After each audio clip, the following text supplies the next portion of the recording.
Hello, it's Brad Laurie, your BlockchainBrad, and today we're talking about all things apps and all things travel. And to do that, we have the CEO and co-founder of ShareRing here to explain all the updates for you exclusively. His name is Tim Bos. Thank you very much, Tim, for being here to really let us understand what ShareRing's all about. Hey, thanks, Brad. It's great to be here. Likewise, mate. Now, for transparency and for the non-BS approach, very Aussie, and it's great to talk to a fellow Aussie. This is not paid in any way at all for me, but I also want to make it very clear that the team at ShareRing are considering right now to support the editing aspect of this, which is a small donation to pay for the editing costs, but again, not required, but I appreciate that support. Also in transparency as well, I have not invested in this project, and it's important that the community do know that. Now, as the CEO, thank you for being here to let us know all about ShareRing, Tim. I appreciate your time. Do you want to just start with a little tiny bit of a rundown on your experience and your background, particularly with regard to your entrepreneurial background and your engineering? Sure. So, I mean, my background back into the 90s is really focused, has always been focused around technology. I worked for a video game company that was bought out by Atari called Melbourne House in 1994. Moved into consulting, worked with as a consultant to Avanade, which is a joint venture between Microsoft and Accenture. I wrote one of Microsoft's operations manuals, which is a global offering they had. Then I worked for an investment bank doing strategy for a while. My first company that I started was actually in 1996. I moonlighted while I was working full-time doing network installs and IT services for a bunch of small businesses. And I gave that away a couple of years later. But I quit my work in 2004 to start my own company with a partner who invested in it. And that was focused around GPS tracking. So we started a telematics business, and I sold that in 2008. Mm-hmm. And then we licensed the technology to an Australian company, and then I sold that in 2010. And then 2012, we got into car sharing business. So initially when we started that company, we wanted to develop a platform for sharing and rental of anything. So like kind of Amazon for sharing economy. Mm-hmm. One of the things that we realized very quickly was to try to build a platform that can allow companies to come on and rent anything was insurmountable. So we focused very quickly into car sharing, and we built a world-leading platform in car sharing called Keys. I sold that at the start of this year. I moved away from that, working full-time on that last year, or actually the year before when we started ShareRing.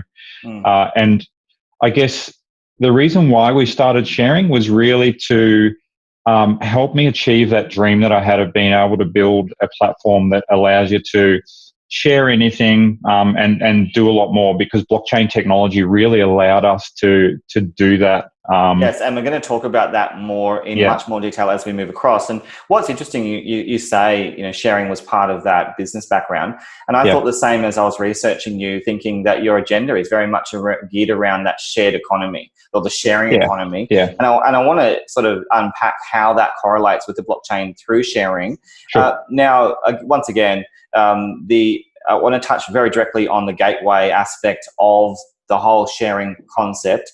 It's regarded perhaps by you guys based in literature as a one-stop shop.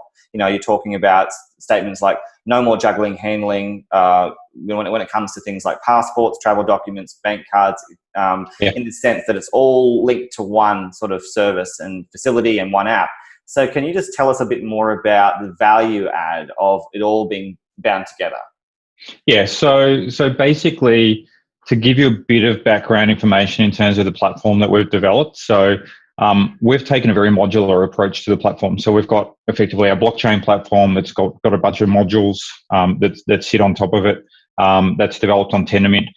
The two of the core modules that we've developed, one is a self-sovereign identity platform. So one of the things that we realized in terms of sharing, rental, travel, and this whole ecosystem, identity is absolutely key to that process, right?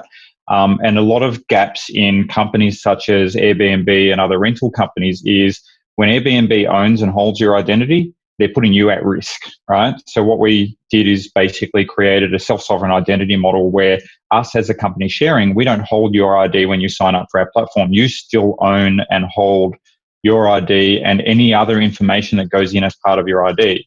When you sign up for a rental service that is integrated with us, that ID goes directly to that rental service provider for the time of your rental. If it's things like bookings, flights, and things like that. So there's that. There's the rental platform, which we use smart contracts to basically lock in payments for that rental platform.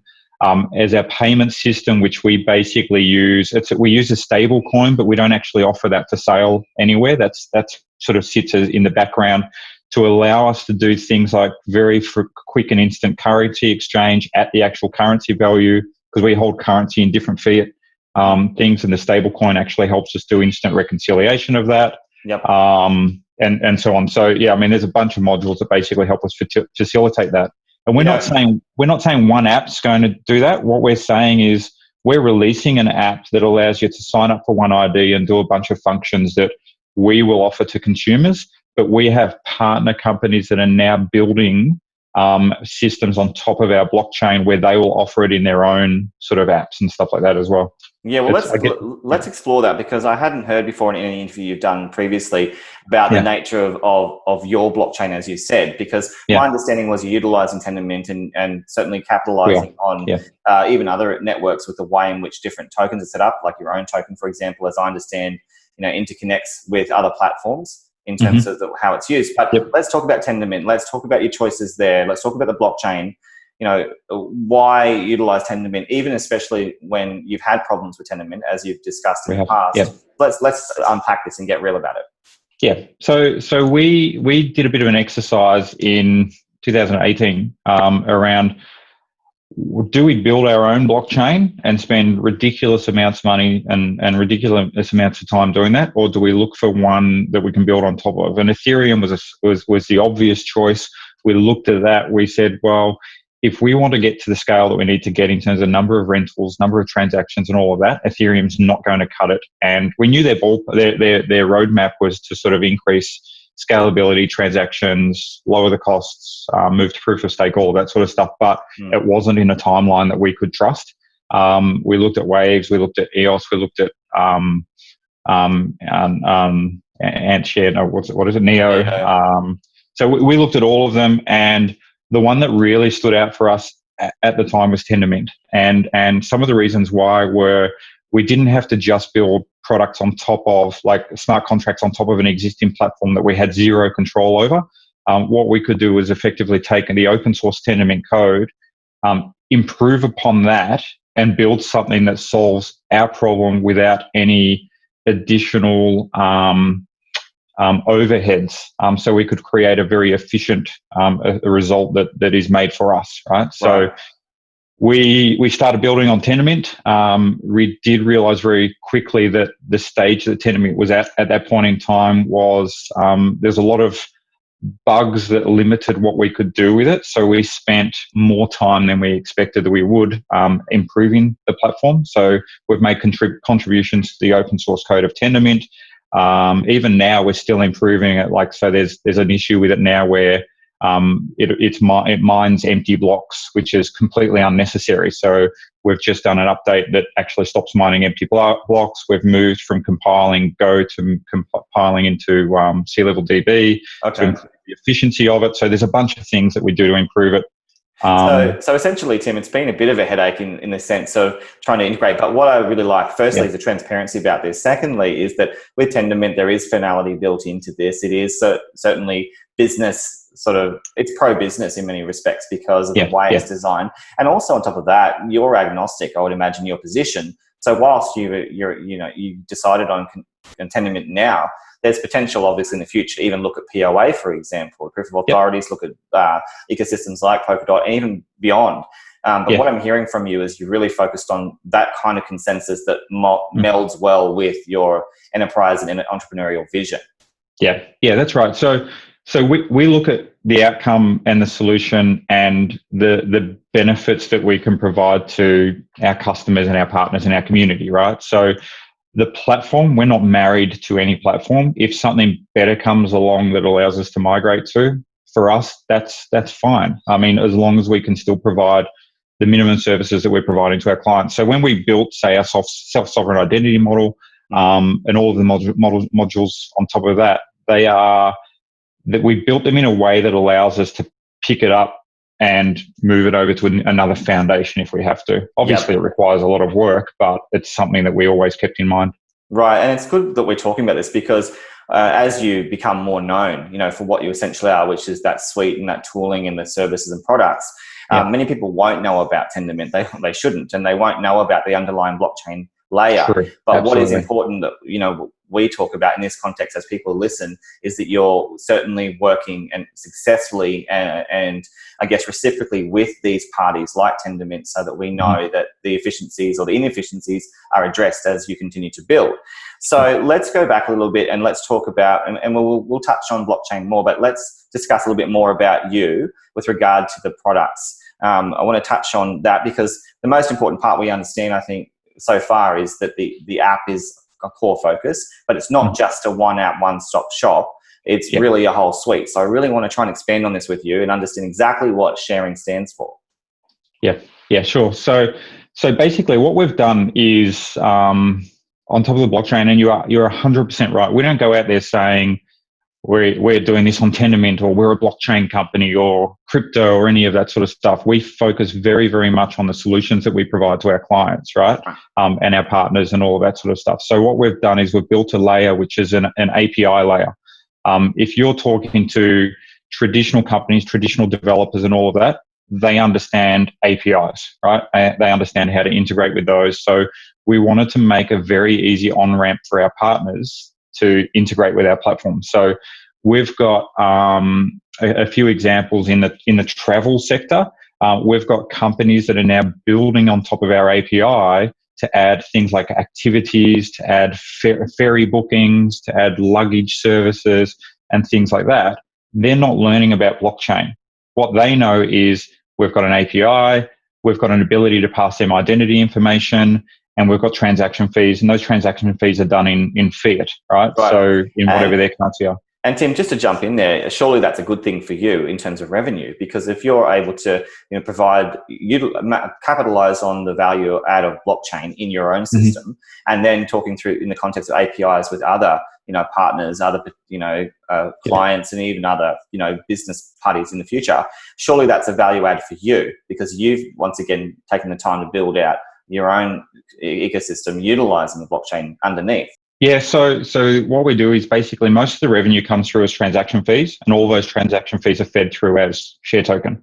So whilst it's good for us because we hold a number of the nodes and we'll make transaction fees on that, we do have consulting fees that we do charge and development fees that we do charge, and that just goes towards paying our developers and building our ecosystem. So everything that we do feeds back into that ecosystem that we're building. Got it. And it's good to hear that you do have, some other streams of revenue, not just solely and wholly relying on those transaction fees.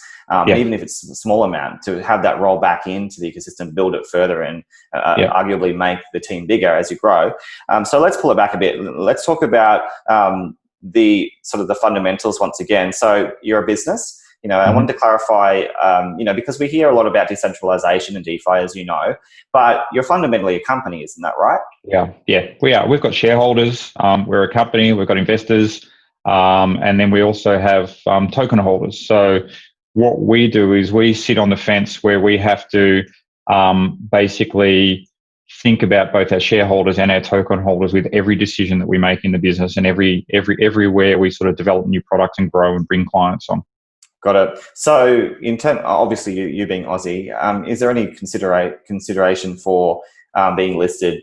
With regard to the sort of security aspect. I'm not talking about token here. Do you want to lead in that direction, where eventually become nationally listed, for example, on one of their on a stock exchange, on the ASX or NASDAQ? Right. We don't have a short-term or even a medium-term goal to do that at all. So I think it's something that we have sort of discussed, and that discussion was always pushed back and said, let's not work towards any goal like that. I think it's a decision that would be made in 1 or 2 years to see whether it's in our roadmap, but it's definitely not something that I want to focus on at the moment. Right. It sounds like you've got your plate full with the sort of the blockchain side and also building out. Let's just build. Yeah. And hopefully, mate, that just becomes sort of like a side effect of your success. But let's pull it back again once to some of the other things, like, for example, your team. Now, one of the things that was interesting as I was researching you is that you have a differentiation between founders and team. So I wanted to understand, firstly, your comment on founders. Because you definitely have a lot of business savvy people in that founding group. And then the team itself was very much conditioned, it seemed, in certain regions of the globe, particularly in Thailand. So can you just touch on the two and what they represent? Yeah, so I mean, most of the founders, myself, Rowan, Peter, Neville, Jane, they're, as you said, very, very business focused. They're not tech. I'm the tech guy in the founding team, and I think what's important is you need to focus on building a sustainable business first, right? So if you've got a team that's just tech people that have never run a business before, God help you. So the founders, we've got a very, very good cross section of skills that allow us to actually focus on the governance of the company and building a company that is sustainable and can grow, right? Right. In terms of the team, our being in Australia, and also my experience living in Singapore and Hong Kong and living in Thailand, I've got a very large network of partners, customers, and team that we've been able to leverage in those places. So it's better to have the team where a lot of your clients and your partners are going to be. So we've got a good team in Vietnam. We've got a bunch of developers in China that do work with us. We've got a couple of people in Hong Kong. Thailand, we've got 4 staff members in Thailand that are focused on partnership management. We've got some incredible stuff that we're doing in Thailand at the moment. With some partners. We're going to be talking about that. I heard you talk about that in a recent interview. So what's good to know is that the founders are still part essentially of the team from what you're saying. It's just that 100%, they have that business savvy, and that's why they're distinguished. Because I didn't want to, send a message that it was anything but that and get that clarification from you, because people may suppose that there is some sort of difference. But really, it's just showing the business level and then showing the builder level. Perhaps, when it comes to right. Okay. So let's talk a little bit more about that then, with regard to that team. Diverse, a lot of it's based in Asia. So what kind of things are happening in terms of that, the building going on right now for ShareRing? Yeah, so basically the team until now has been very, very focused on development, right? So it's almost 100% tech focused team. Now what we're doing is we're expanding both our marketing side in terms of marketing to partners and things like that, and then also our partner management and sales side. So some of the stuff we're doing in Thailand, we've hired 2 new salespeople, junior salespeople that are focusing on some stuff in there. So right now it's really, now that we've got technology that we can show, something that you can touch, something that we can use, it's now going towards sales to bring on more of sort of these clients as well, and also manage these partners a bit more effectively. Okay. So just breaking that down again also into different areas and verticals that you focus on. Yeah. So things like, for example, the operations, logistics and retail, and then the tech as well. It seems like you're really addressing a lot of different verticals in the process of building this out from those teams. So do you want to just sort of give us a bit of a breakdown on how you do this? Yeah, for sure. So the way, my approach is basically, if when we see an opportunity in an area where we don't currently have a partner in that area, we build it out, we prove that it works, we hire the right people to sort of manage that area, and then we partner and let our partners handle the operations side. So first and foremost, we are always a technology company and we're always a platform company. So what that means is, in terms of doing the operations side of things, we will partner to handle those operations. So ShareRing Shop is a perfect example, right? So we had this great idea. We needed to capitalize on a crisis that was happening at that point in time to try to help the communities with, being able to buy stuff online, same-day delivery, all that sort of stuff that we do through our platform. But we had no partner to do it. So we quickly hired a logistics and operations manager and a product manager to get up and running very quickly. But now we've partnered with 2 companies overseas that are handling all of the operations side, all of the marketing side, and using their backing and their name behind it to grow that. So from us, we're just technology. people. So in that sense, really, it is about forging genuine partnerships where your value add, when you were talking about the tech, is obviously vital to the basis of everything you're doing, or the crux of everything. But those partners do real work. It's the same when we talk about some of the top tech teams from right around the world. And we were talking about this pre-interview. They also look for partners too that do real things and value add, so that it's not just the tech that speaks, but it's also the business side of it. So it's good to know, and it sounds like there's plans in the pipeline also for other sort of partnerships of this nature to continue to strengthen the ties between the tech and well, you won't see an announcement from us of a partnership that is simply we're using their services, right? Yeah. When we talk about partnerships, every time we have a partner, it's genuinely a partner. It's someone that if a solution requires this, and this, we will provide this, and our partners will provide these other parts of that solution. And more often than not, it's either technology that we don't have and we'll partner to connect our technologies, or it's operations or logistics or marketing that they're doing on our behalf. Got it. So a no BS approach and no announcements of announcements. You're not going to hear something us saying we're partnered with Amazon because we use Amazon Web Services. And let's be frank as well, Tim. We see a lot of that BS in crypto. Where we see those superficial announcements to pump prices. So it's really great to hear that this is about legit partnerships. This is about you building your team tech and focus on that core agenda, which essentially is to make sure that ShareRing evolves, to become a global network. So let's look at this in terms of the products and the product offerings, because they are slightly different in the explanations that are provided. And I wanted to try and better understand that, because there's references, as you've made it very clear, with regard to the value add of ID, especially as part of that product. That's unique because it gives us autonomy.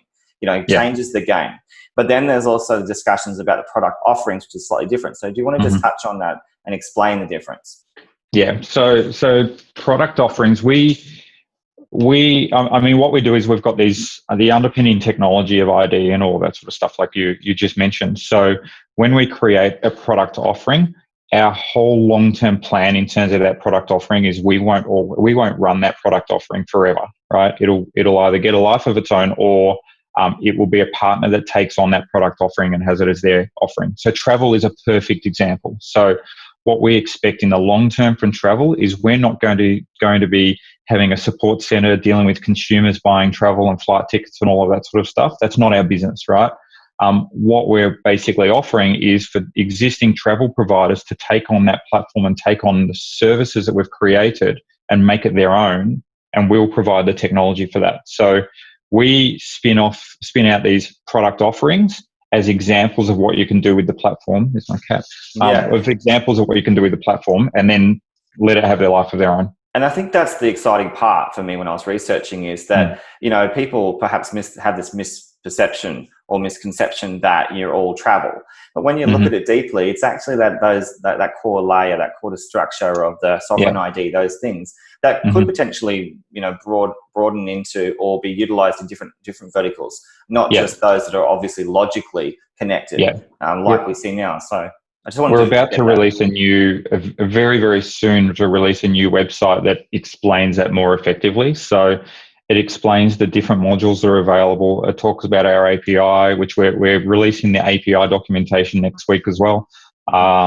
And it doesn't just talk about travel. It talks about travel as an example, not a means to an end. Sure. So, in the beginning, I did mention travel, so I do apologize. Really, it's not about that travel. It's about that core technology that's really driving the potential in different verticals, and travel just happens to be a very strong use case right now. And we talked about travel as well previously, because what we found was there's a couple of other blockchain, let's call them crypto. There's a couple of other crypto companies that say we're in the travel industry, but all they do is become a middleman for people being able to pay for travel with Bitcoin or Ethereum or tokens, right?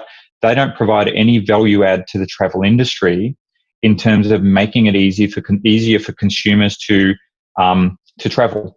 So, we focused on saying, how do we have an offering that makes it easier for people to buy their flight tickets, get their visas, check into hotels, have some trust between activity service providers and their customers, and how do we leverage what we've developed to do that? And to be honest with you, as a consumer and also someone who understands blockchain, that was an imperative, Tim. That whole point you just said. There had to be something more than just simply offering a service that was just going to be essentially a travel agency that utilised options, including multiple cryptos. It had to be more than that. So that self-sovereign agency, that was on another level of discussion, and that's what you're really explaining. So that's where that one-stop shop comes from. It's literally underneath that. So let's discuss a little bit more about the user process now, because that's important. We understand the simplicity of it, from registration, selection, payment, and then the enjoy part. How easy is this going to be? What's the UI, the UX, that sort of question? So can you imagine someone going online and downloading an app and buying Bitcoin now, right? It's still complex. You're teaching them about private keys, storage of wallets, and all of that sort of stuff. So we didn't want to be a product that only allows people that understand blockchain and private keys to use. So what we've done is, in terms of sign up for the app, there's only one point in time where we ask you to save a phrase or a QR code. But someone can say, I want to save that into my Google account, Apple account, WeChat account, or Line account, right? So they can actually save that into one other account. And then from then on, they can log into their sharing ID account with any of those platforms and not have to worry about private key. Right. So we're not saying we don't even need to teach people how to use blockchain. Blockchain is just a foundation layer. So they sign up, they take a photo of their ID, say passport, and they do a liveness detection, it's like a selfie, but they have to move their head. So we actually tell them nod and then shake your head or say a word or something like that. And then we do OCR with one of our partners on the passport. We do face match on their face to the passport. We then do a fingerprint of those bits of information, store that fingerprint on the blockchain, and then we encrypt that information into a single file, and that file is stored on your phone. You can optionally as well, there's an option to say, I want to back this up to my Google Drive, my iCloud, my Tencent personal drive.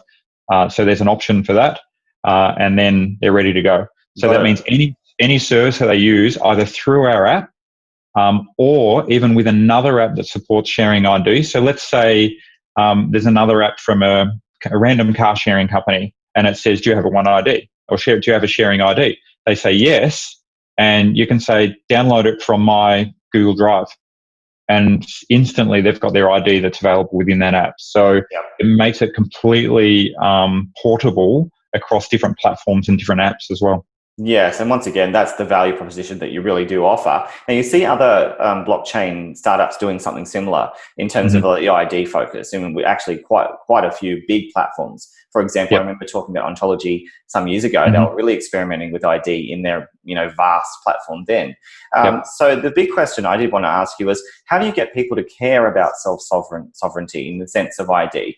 Because obviously that's a carrot to many people in crypto when we understand it. But more broadly, how do you convince people to utilize the service and thus the apps and the products, with sovereignty in mind, with that autonomy in mind? It's funny. I mean, we started looking at that and saying, why don't we get people to sign up? We can talk about the fear of your ID is going to get stolen because someone hosts it and all of that sort of stuff. But that's not the approach to take. The approach to take is the partners that accept that ID is to work with them to get for them to get their users to sign up using that ID. So instead of pragmatic approach. Instead of us approaching consumers and saying sign up for this, what we do is say, for example, e-visa on arrival in Thailand, we've got a market of 10 million tourists or 7 million tourists that need to use e-visa on arrival, and a lot of those, to make it easier for them to sign up, will use that ID. And then they'll understand the benefits of that. Same with insurance. We're working with some insurance companies now to make it so they can sign up for insurance without having to go into the office to get their insurance. So we get a lot of people using that. And then suddenly they've got this ID that they can use across other services as we sign those up. It's a really smart way as a business model also to get more business, having that sort of hub approach where you're that bespoke model for the ID offering. So is it easy in your experience as a CEO to get and establish more strong partnerships, to forge those relationships that are lasting where they see the value add also? One thing that's been really surprising for me, and I guess this is just because of my network and my background and experience, is we're talking to huge companies that are accepting us very immediately and the technology that we've developed and saying, yes, we're happy to work with you and partner with you on that. So a good example is we did this big announcement last year with Dipia Insurance, which is one of the top insurance companies in Thailand. They're huge. And when we're a startup, and for them to say that they're going to use our technology was just incredible. I mean, especially given that these are real partnerships, that it's trying to, capitalize. They are capitalizing on your technology and you're capitalizing on their business. Yeah. So I think they look at us as the team of individuals and they see where we've come from and our background. And they put their faith in that and understand, yes, we can build something that's really good because we've done it before. Right. Now, network effects are a big deal as well. And one of the big challenges is actually breaking into the mainstream for many of the small startups and even the bigger ones, to be honest. You seem to be doing that already quite quickly, regardless of price movement and all that stuff. It's more about just talking about just the development in terms of business. What about the rest of the world? Like, you do focus on Asia, but being Aussie as well, surely there's interest even in our own country. Like, what's happening in the bigger picture with regard to broadening this out and building this around the globe? Absolutely. We are doing that. I guess what the thing is, we're a lot further down the road with the ones in Asia that we're working with. So that's been our focus, just because of the fact that we're a lot further down the road. Once we start establishing ourselves with them a lot more, Australia, the US, and Europe are obviously obvious next steps for us. So 100% we're doing that. We've got a new CIO starting next week. He's based in the UK. We are looking at building out some infrastructure and stuff in Europe. So that's probably the next logical step for us, is to start doing some more things over there. Right. Okay. Well, I'll certainly be watching to see as that unfolds, and happy to catch up and do subsequent interviews as you update. Yeah. Now, mate, one of the things that you also claim is things like being easy, cost effective, and secure. Secure was an interesting one because, we talked about Tendermint, talked about some of the issues you've had. So it was a big claim to make, given you're utilizing blockchain, and because blockchain's so innovative and so new. Not everything's always as secure as we'd like it to be, but for options, that are across the sort of spectrum of blockchain, Tendermint does seem to cut it when it comes to some of the aspects of security. But I did want to get that feedback from you on those claims of being easy, cost effective, and secure. Yeah. So cost effective is obvious, and one of the things around being cost effective is because we effectively run our own blockchain. We've got node holders and all of that sort of stuff. We can dictate or define what the price is of the transactions, right? So we can always make sure that we're cost effective. In terms of secure, we never store personal data on the blockchain, even in an encrypted fashion. So if someone was to hack into the blockchain, they get nothing. The best that they can get is potentially some of the stable coins that are in there. So, I mean, there's obviously a potential financial risk if someone manages to hack into your account, but not an identity risk. So same as any blockchain. So really, you're talking about ID security there. It's in terms of it's ID. So you can never say. I mean, in terms of financial security, it's like anything. If someone manages to hack into your account somehow because they get your private key or something like that,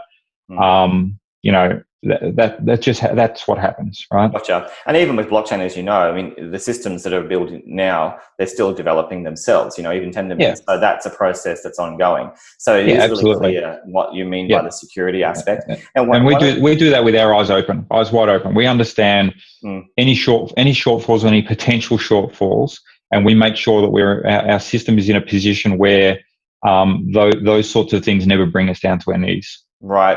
Well, one of the things that recently you'd said also in a statement was that Gen 3 app-based bookings, that's sort of a focus now, and it's a minor upgrade to web-based booking. So I wanted to ask you in that context, because yes, we've made it clear that it's that underlying technology that is your sort of core value, but because apps are also part of what you're building, how do you sort of work in the context of centralized agents or agencies that do have either good apps or do already have really high quality web applications as well, or web platforms? Because obviously those centralized parties are doing a good job in their own right for their own business needs and their use case and their clientele and their network effects. So how do you manage to sort of participate in that arena, and how do you get network effects?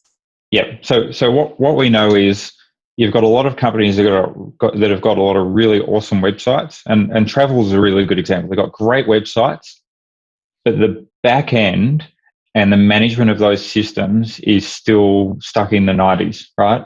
So what we're saying is, yeah, you've got great websites, but can someone go up to a hotel, for example, scan a QR code, press one button, and they're checked into that hotel and they can go straight up to their room? We're basically offering the technology that doesn't improve necessarily that front end, but it improves that user journey, right? So car sharing is another good example. Car sharing is relatively new technology, but at the moment, still signing up for car sharing, waiting for an RFID card to arrive and things like that, it's still quite a slow user experience. Whereas we've got the technology where you can go up to a car, scan a QR code on a car, hit one button, your ID will be sent to the provider or the company that runs that car sharing, and you can unlock the car in 10 seconds. Right? I see. So, mate, in that context, what's clear is that the utility, we see that word thrown around a lot in crypto, but the more I understand from what you're saying, the more it makes sense that there is a utility aspect to your token. In the sense that if we go into the discussion of masternodes, talk about staking, we talk about staker pooling, all of those things, add to the flavor of utility potentially. So I want to understand that, and then maybe we could touch on the question of compliance and regulation, which is tough. But let's start there with ShareLedger, for example, and how everything's built in with staking, masternodes, etc.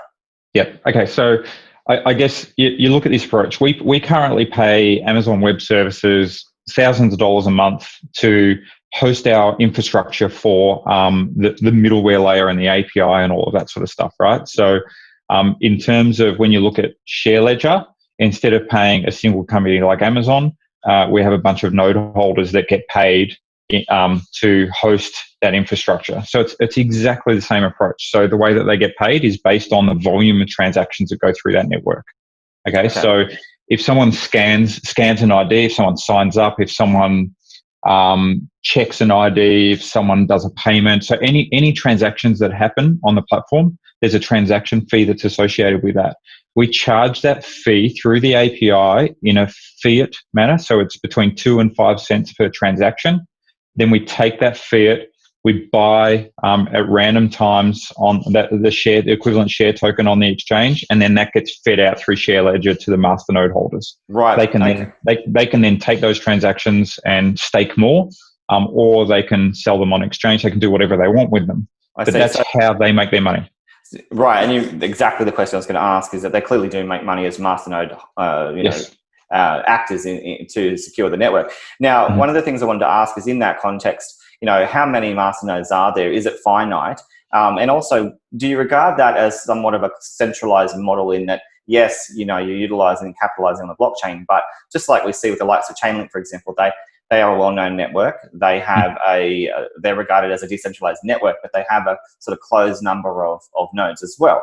So in the same sense, is this all set in stone how you operate the masternodes? Yeah, so we are currently a permissioned network, meaning that they need permission to be able to run a masternode at the moment.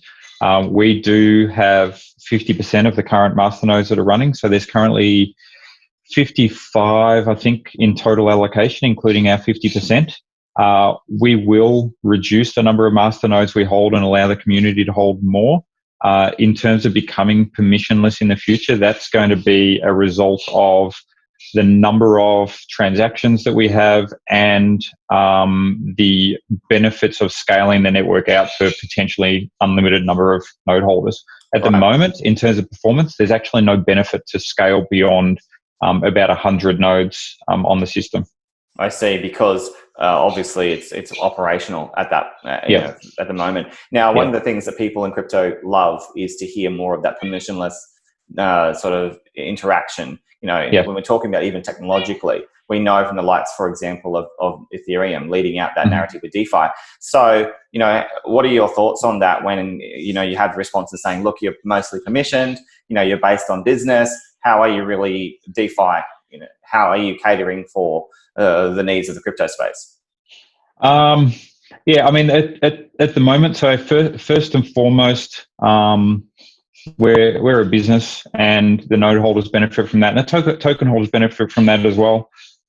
So in terms of moving towards permissionless, it is definitely on our roadmap, but I can't even give you a year that it'll happen. Yeah, no, I appreciate that transparency. And like we talked about, there is always the prospect also of migrating to other permissionless networks that are open source and that do utilize similar sort of consensus models as well. Okay, so let's talk about a tough one, and that is the compliance aspect. That's the regulation aspect. I really want to hear also with regard to Australia as an example, because we are so progressive in Australia about blockchain, but because the masternodes also get revenue and because there's clear utility built in, doesn't mean you're not going to have question marks from the top down when the top dogs are looking at these models.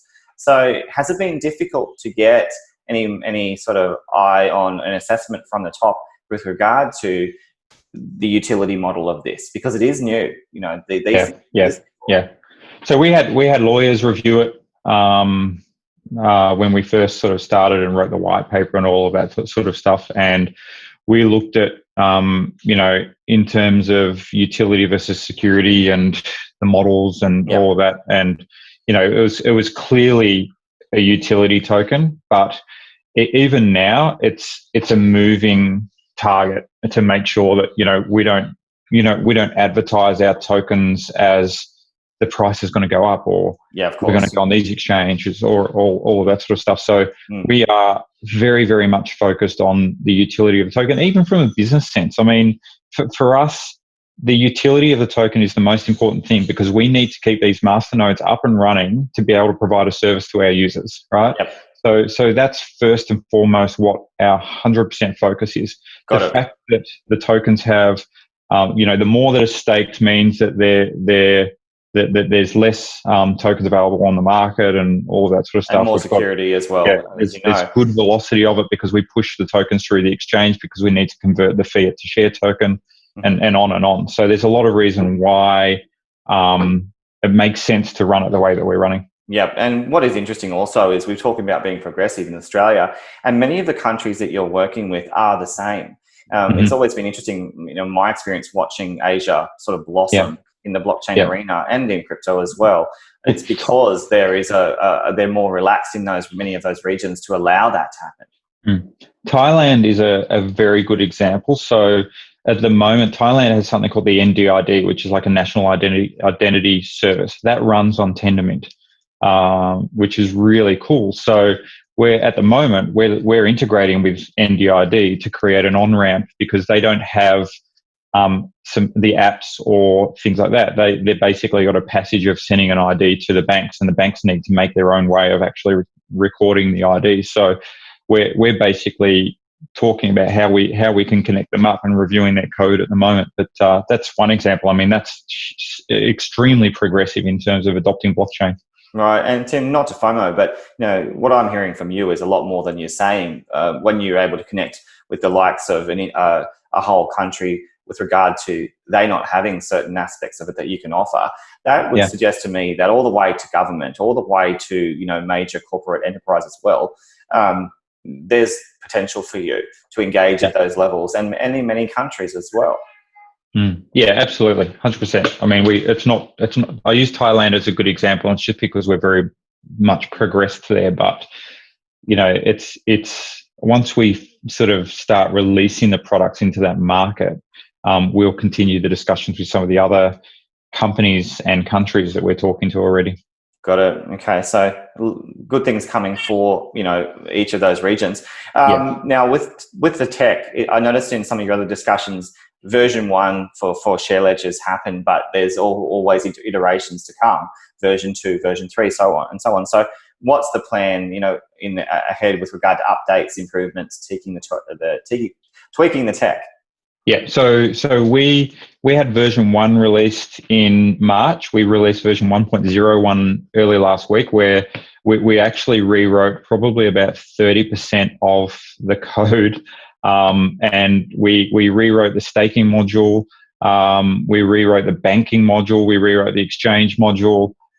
We're also now, as I mentioned, doing an update. We're actually testing our hard fork process in production right now. Because what we're doing is we're doing an update that removes the generation of empty blocks. We're also doing the update to improve the efficiency of the platform. So it's going to be constant improvements on the platform. We're also in Tendermint. They've got something called ABCI layers, which is really the modules that you develop on top of Tendermint. So we're constantly developing new modules for that.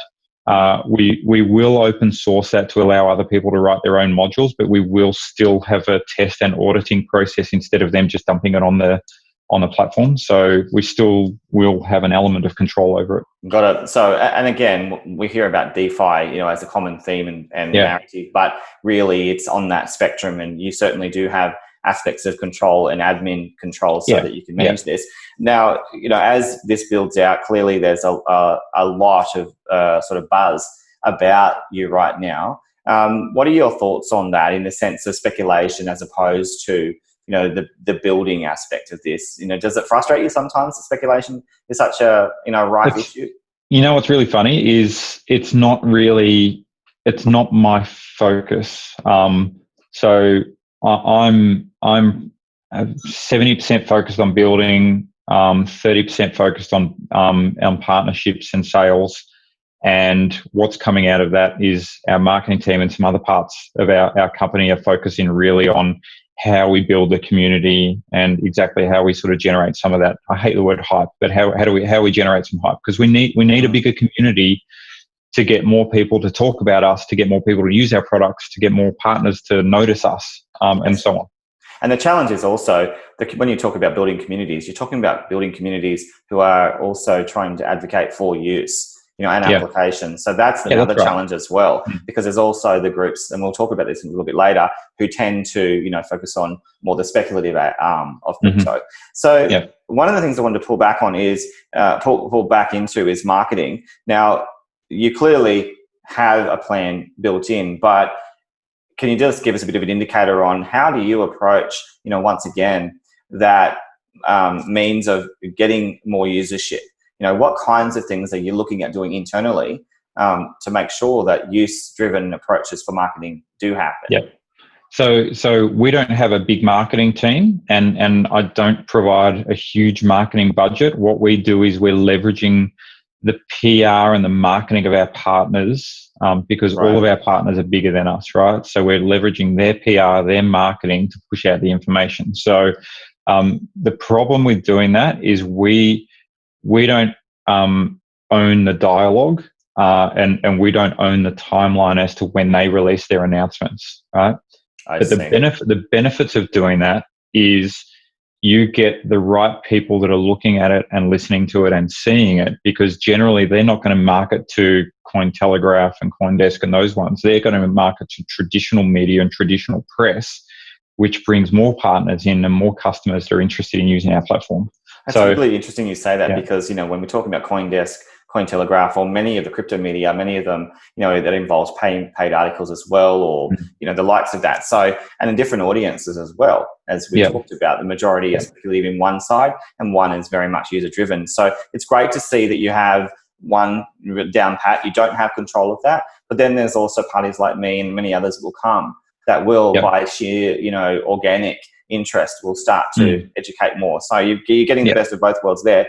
Now, partners, we've talked a bit more about this, but I want to dig a little bit more because I think you'll tell me more with regard to just the scope, give us some hints about the real partners coming. because wow. you keep talking about governments and you keep talking about businesses. So I want a bit of FOMO. Come on.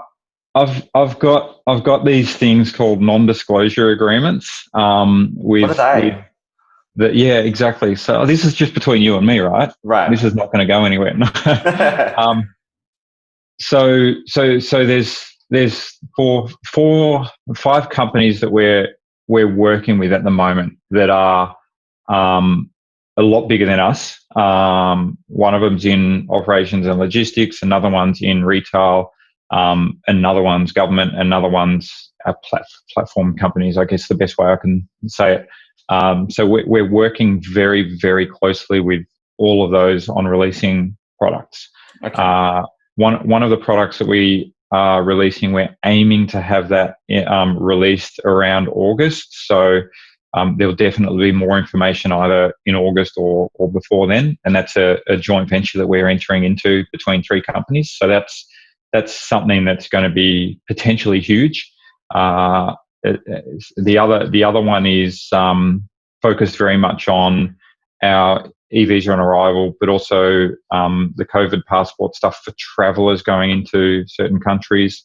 I can't say any more about that. I'll definitely give away. And Tim, I'll definitely give away what that is. Yeah, and I could tell you were really forcing some of the response that you didn't want to give. So I appreciate you went that far. And again, the reason behind this is not to FOMO for price appreciation. Yeah. Now, that may happen regardless. But the point is, it's illustrating that you're constantly in that focus of building, and forging these real partnerships for the future. Here's the thing. So when we're dealing in a corporate sense with these companies, if we leak or give away information or things like that, we lose our credibility with these companies, and we don't want the deals that we've got in place to fall apart because someone's leaked or someone's given information. Sure, and it's the same also in my role. I'm not here to do anything more than just illustrate the fact that you are so focused on that pipeline. Yeah, I appreciate that business. So again, I'm not going to dig further on that. Investors, I wanted to touch on that because interestingly, you do have shareholders. And you also have the token, the utility model. But in the context of the investors, I wanted to better understand who they are. Who are these people that supported this from the beginning? Yeah. So in terms of the company and shareholders, we've got some private investors, no firms or funds or anything like that are involved in it. No, and we never reached out to VCs. We were never interested in that because it was going to be very difficult to balance the benefits of the token holders versus the equity holders. So our equity holders are all in it for the long term. There's no I guess even possibility of them exiting it in the short term. So they're looking for that, very, very long-term benefits out of it. And they support us in an incredible way from, supporting the company in various manners. Token holder, we've got some token holder investors. There's a couple of funds that are on board. We did recently announce ASC as a fund. We've got another couple that are basically negotiating with us at the moment. So, there's some really cool stuff happening around there. But just on that. So the investors are ongoing. Well, we get offers all the time, but we turn away most of them. So the only thing we look at now in terms of investors, for us, it's not money, right? It's not just about money. We look at how they can help us strategically to build on what we've done and our platform and our ecosystem in the company. So if they can help bring additional partners in, if they can help us with some things that we don't know how to do, then we invite them to work with us as investors. If they come and say, we want to buy OTC X number of tokens because we want to be token holders, it's not something that interests us. Yes, and that's aligned with the sort of the visionaries of crypto and blockchain. So and we get the other side too. We see the dark side of crypto. Let's go back a bit to the app. One of the things you mentioned recently is about app readiness. You made it very clear that that's well and truly already done and dusted. Yeah. So I want to talk more about the development of that in terms of actual use of launching that kind of thing. Where's the roadmap there? So we had an app ready to launch in March, and it was very focused on travel. It had in the app, it had activities, it had hotels, flights, and all of that. And then all of the travel bans came in place. So our activities partner basically said we're not selling activities until the end of July. Our hotels partner said no bookings of hotels. So we basically said, okay, we're going to have to shelve this. So what we've done is we've taken advantage of that time to improve the app. So add more functionality, change some things, turn certain aspects into SDKs that are portable across to other apps. So we've just been building and making a better app. So what we're doing now is we're tossing up the idea of releasing a vanilla app that doesn't have some of this booking functionality, that allows people to at least use it as a wallet, use it as an ability to swap between the ERC20 and stuff, create their ID, use that ID, or do we wait until July when stuff starts opening up again and then release the fully fledged app? At the moment, I'm leaning towards the vanilla just so people can have a play around with it. Well, that's good to know, because I think a lot of people are excited to know, firstly, that it's been ready for that long, and they can start to see a little bit more of that empirical evidence that it is. That's the app here. All right, so it is done, and I wanted to. That's why I'm asking, mate, because we want to make sure it really is. And then it progresses again to that full blown launch, which again you explained. It's not just about you. It's about the decree and the decision making from those partners. They have as much a role to play. Okay, so Q3, Q4, big things to come in terms of launching for sure by then, or we would imagine so. And then your ID system, and integrating also insurance aspects of that. All that's coming. Yeah. Okay. Right. Now, the token itself, I want to touch on this for a bit so people understand. There's the ERC20 and BEP2, the connections with Binance and Ethereum. Can you just, address that in terms of that, I guess you'd call it interoperability of a platform, with regard to working with both of them? Yeah. So if we just had ShareLedger and we said to all the exchanges, you need to integrate our ShareLedger and our native token into the exchange, it's an uphill battle to do that and get acceptance to do that. So we needed to make sure that Share Token was available to as wide an audience as possible. So ERC20 we first launched on because that was the obvious choice. Binance we launched on because Binance Chain is also built on Tendermint, so we can do things like atomic swaps between our chain and their chain. It's very easy to integrate that sort of stuff. Also, when we start turning the fiat into Share Token, doing it natively in Tendermint is a lot easier for us to do it as well. So it made sense to do that. We don't have any plans in the near future to stop doing ERC20 and move all the way to Binance Chain or vice versa. It's just the token's available to more people by having it across multiple chains. The way that we've actually allowed for that is we've recently built some new smart contracts in Ethereum. We've built an interface into Binance Chain that allows us to automatically manage swaps. Up until now, we haven't been very good at it because it's been a bit of a manual process to allow for swaps between the chains. But we do have an API that's published. It's facilitated by the app that allow people to swap between the chains. And we have something called a peg wallet, where what we do is we maintain the total token total token in circulation across all three chains so that we never go above what our maximum cap is. I see. And also, with regard to liquidity, just having that sort of approach that you've taken can potentially leads to more liquid scenarios in the future, especially with the Binance DEX involved as well, which is one of the two. And we'll talk about that. And we're also going to touch on Binance a little bit more, because as I was digging deep with the advisors, I got a sense that, Binance certainly, indirectly at the very least, I'm going to question that with you, just in terms of their support as well in the future. So I wanted to touch on that. And now with essentially the blockchain itself, we discussed essentially why you have it and how fundamental it is. But I wanted to pose that very direct question of why, from a CEO's position, you feel that you must have this token, because, obviously it's integral, it's got the utility. But once again, some would argue, when we just look at that mindset of, oh, well, if you like travel or if you like, other competitors in the space, you don't really need to exist. So, what's your argument for really just reinforcing the need for the token?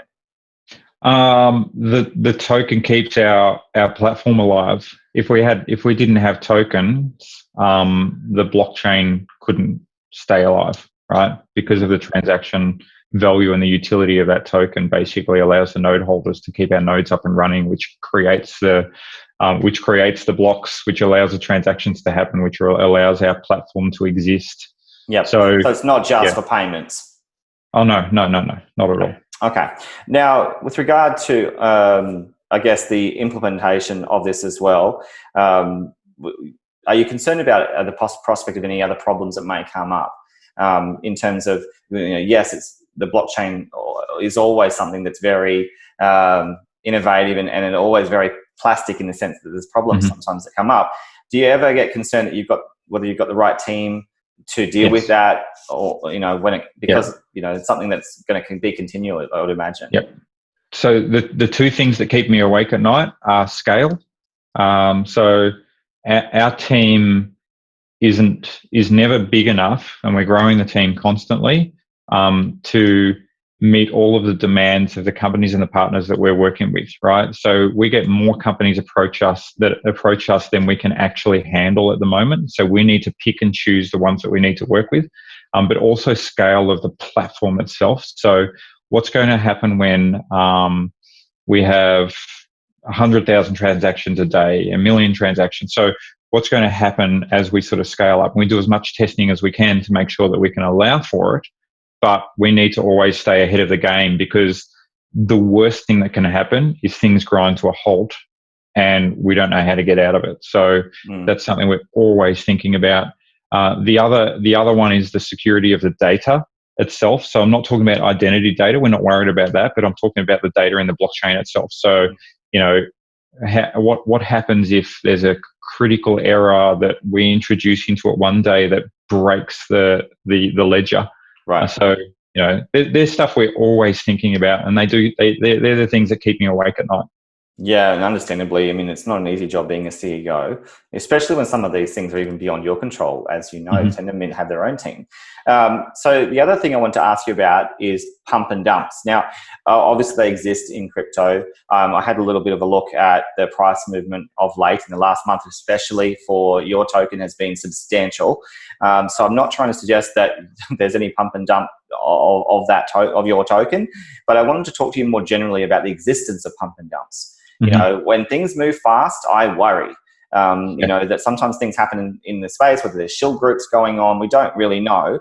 But the reasoning is the following. So I had a look at the exchanges of Bitmart and Binance DEX, and they're the two, as I understand, that are currently list your token. And a lot of the volume, Tim, comes from Bitmart. 99.5% of the volume there is huge comparatively. So immediately I was wondering why that would be the case. Are you concerned at all about any of this stuff as it plays out?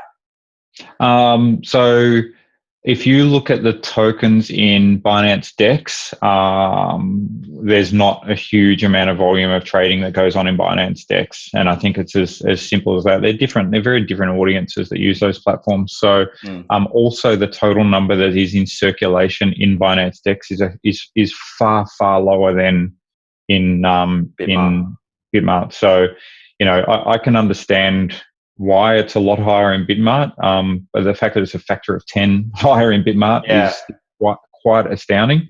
But that's the way it is. I mean, more people find it easier to sort of trade in ERC20 than they do in Binance DEX. Right, and also, from my understanding, there is an aspect of regulation with Bitmart. Bitmart are approved in the US as an exchange. So, I mean, they've got a wider audience as well than Binance DEX do. Okay, so it could be that. Do you ever get concerned about the risks of wash trading, for example? Just in a more macro question, I'm not suggesting any of the other exchanges, but there's always my concern, that wash trading comes up even outside of the scope and and control of any of the exchanges even here. Sometimes that does, inflate prices of tokens. Yeah, and I think one of the things a lot of people don't understand, there's a difference between wash trading and market making, right? So market making basically ensures that there's always, if someone wants to buy tokens, there's always someone to sell it. If someone wants to sell tokens, there's always someone to buy it, right? So and that's legal. Well, that happens in traditional stock exchanges. When a when an IC, not ICO, IPO happens and stock launches on a stock exchange, there's market makers there to be on each side of the trade, right? Exactly. So it's completely normal. And they also make sure that the gap is closed so that there's not a huge gap in the trading. So in terms of wash trading, I mean, the thing about wash trading is it just creates a dishonest view of a token, and it doesn't help the token. It helps the exchange that the token's on, because the exchange can say, look at all the volume that we've got. We're great. We're wonderful. So, and does it worry you, Tim, that some exchanges can list you without any control at all and then engage in this kind of thing?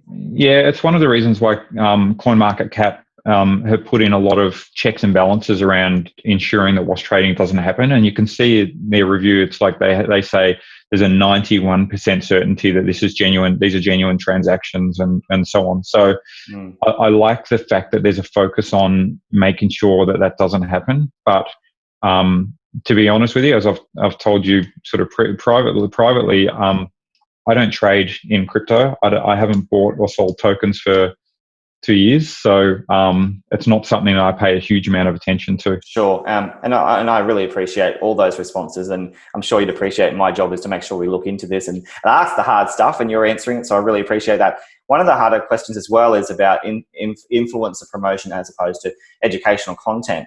Now, one of the things that I did want to ask you about is your thoughts on that, because we do see, when I had a look, there was a bit of a mix of information and promotion and education about you. I have to be honest about that. And the other interesting thing was there was an influx of promotion and information that correlated around the time the token price was really going crazy. So that tends to make sense, because all sentiment data right across the board in crypto correlates with price movement. Now, you can't talk about price, and I appreciate that, but you can talk about the modes and methods of promotion. And how does it all work? Okay, so we've paid marketers, we haven't paid influencers. Simple as that. So we haven't done paid YouTube videos or something like that. We did during the ICO, but that was because we needed, there was so much noise during that time. We needed to basically try to rise above that noise. Now, I'm seeing that the increase in volume and the increase in dialogue about our token is because of certain things. We've now started accepting in our platform other tokens to be used as payment. So people that are from those other tokens are now coming into our community to be part of that. So we're growing visibility in that, and more people in the crypto sphere are talking about us because of that. We are being approached by more people to say, let's do a YouTube video, and we're selectively saying yes to some of them, but we're not paying them to do it. Same with you. As you said, we can help. We're helping with the editing of the video, but that's got nothing to do with this interview and the fact that you're doing this. Yeah, mate, the thing is as well is that when it comes down to it, marketing is marketing, and as long as people are transparent, and everything's very disclosed, I think it really doesn't matter. But what you're saying is exactly how you're spending your dollars, and what you're doing is focusing on those businesses, that lead out marketing strategies. And that's what we wanted to clarify. What it does seem to be happening is, regardless of your approach, is that some of these groups are capitalizing on, the fortunes of the movement. And you'll always get that. I mean, that's just, people will choose a token and then they'll say, let's shill this and we'll make some money out of it, and the price will go up and then drop a little bit. Yeah, so I wanted to hear your feedback as as a CEO. What is your sentiment? It must be bizarre, because it must be exciting, I suppose, in one sense, but frustrating in another. I think as a company, we love the attention that we're starting to get now, and it's the right timing for us, because now everything's sort of coming together, where we've got products that are coming out, we've got the partnerships that are slowly being announced. So it's quite bizarre that the timing is really spot on with that. So the thing is, in the back of my mind, I think, has information leaked about some of the stuff that we haven't announced? Because obviously that's one of the things you think about. You never really know, but what it does seem like is, my supposition is buzz. In the sense that people start to see price movement in whole, broad spectrum of cryptos. and then some of these grassroots groups just start to, self-promote because they may have invested it themselves. So it may be nothing to do with, marketing, from your strategy or anything. It could just happen organically. Now, the competitors is one thing I want to touch on. Traveller is one, obviously, I've talked to several times, and I don't really want to, discuss anything, in terms of specific comparisons, but more generally, do you regard yourself as a competitor to others, or is the market so broad that it doesn't really matter? The market's broad. I mean, people look at Amazon and they say, oh, Amazon has a monopoly over e-commerce. Well, if you're in the US, maybe it does, but, you go to China and you've got Meituan, you've got Jingdong, you've got a bunch of other platforms. You go to Thailand, you've got Lazada, you've got the world is so big, and there are so many different target markets and stuff that you can get into, that I look at Traveller and I say, fantastic. What they're doing is they're progressing, they're pushing blockchain, they're part of the greater ecosystem. That helps all of us that operate in this industry. Yeah, it's a good point. Now, one of the things I wanted to better understand, because I couldn't find this information anywhere, was, do you have offices located anywhere specifically? And are you registered, in any sense as a company specifically in one region or many? So our holding company is registered in Malta. We've got a presence, which is our accounting, that's done in Malta. We've got a registration in Hong Kong. We've got a registration in Thailand. We've got one in Vietnam. We've got one in Australia. Australia, we've got a small office. We've got an office in a co-working space in Thailand. We've got our own private office, a whole level of a building in Vietnam, and in Hong Kong they work from home. So we are registered as a proper corporate structure. Okay, so if I travelled in different regions, I could actually go to ShareRing offices. That's what I want to do. More than welcome. Go and visit us in Vietnam. I'll start saving. I'll start saving for the travel when we can travel. Now, one of the things I wanted to really ask you, just finally, is with regard to your advisory team. I noticed that you don't have a lot of info, or you don't really have any info on each of them other than their name. Is there a reason why that hasn't been updated yet?